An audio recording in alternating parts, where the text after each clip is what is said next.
Xavier Besson, promo 2018 en spécialité électronique, énergie et système embarqué. Donc je crois que maintenant ça n'existe plus. Et je travaille actuellement chez une boîte qui s'appelle The Qt Company. C'est une boîte qui développe un framework logiciel qui s'appelle Qt, Qt, qu'on apprend notamment à Polytech en cours d'IHM avec Marius Vasilhu.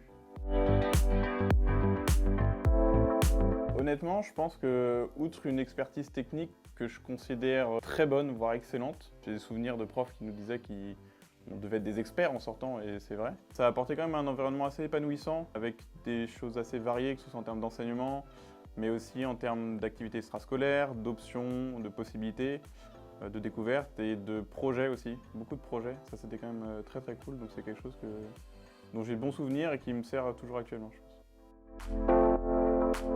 C'est un point essentiel parce que ça rapproche des anciens qui soit se connaissaient et qui se sont perdus de vue, soit qui se connaissaient pas du tout. Et ça crée un ensemble, une sorte d'émulsion où à travers des conférences, à travers des after-work, on peut se rencontrer et à la fois interagir, que ce soit sur le plan professionnel ou sur le plan personnel. Donc je pense que c'est quelque chose d'assez essentiel.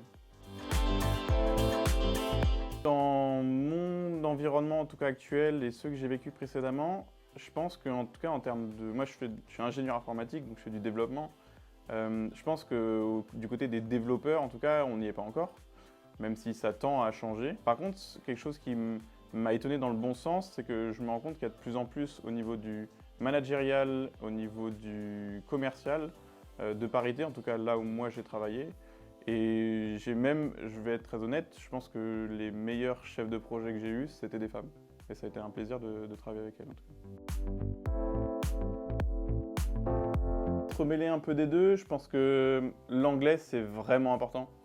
Moi je le vois aussi parce que j'avoue que je travaille dans une boîte qui est internationale, mon chef est en Allemagne, mon N+2 est en Finlande. La plupart de mes clients sont européens en tout cas, mais pas forcément français.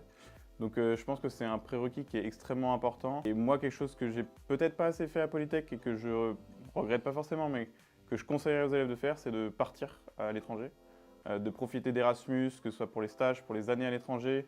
Il y a même des partenariats avec des universités au Canada ou aux États-Unis. Donc je pense que c'est une chose qu'il faut absolument faire si on a la possibilité, sachant qu'il y a des bourses, il y a plein d'aides qui sont possibles vis-à-vis de tout ça. En tant qu'ingénieur, il ne faut pas aussi hésiter à changer de boîte. Que ce soit pour apprendre, que ce soit pour évoluer en termes de salaire, de ne pas rester coincé à un endroit et de stagner d'une certaine manière parce que les technologies, je le vois beaucoup dans l'informatique, mais je pense de manière générale, bougent vite. Et changer d'entreprise, c'est aussi se mettre en difficulté, apprendre de nouvelles choses et donc rester à jour, faire de la veille technologique. Donc je pense que ça, c'est très très important. J'ai un petit truc moi qui me tient à cœur et que je voulais faire pendant que j'étais à Polytech, mais que j'ai pas pu faire pour beaucoup de raisons. C'est le 4L Trophy. C'est un raid humanitaire qui se déroule au Maroc depuis 1997, si je dis pas de bêtises, et qui a pour objectif d'amener des fournitures scolaires, de construire des infrastructures, donc puits, écoles, pour les enfants du désert marocain. J'en profite pour y participer là, du 15 février au 25 février avec un de mes plus vieils amis. On se connaît depuis qu'on a 6 ans. Et je pense que ça va être une belle aventure à la fois personnelle pour nous, humainement incroyable, surtout pour aider des gens aussi qui en ont besoin. Voilà. C'est mon petit projet sur le début de l'année 2024. Donc, on recherche activement des sponsors. On s'est donné une date limite de dernière semaine de janvier parce qu'après il faudra qu'on imprime tout ce qui est encart publicitaire. En fait, on propose en fonction de sommes qui vont de 200 à 1000 € des encarts sur la 4L avec aussi une session et droit à l'image pour utiliser sur les réseaux sociaux, des flyers, des brochures, que sais-je.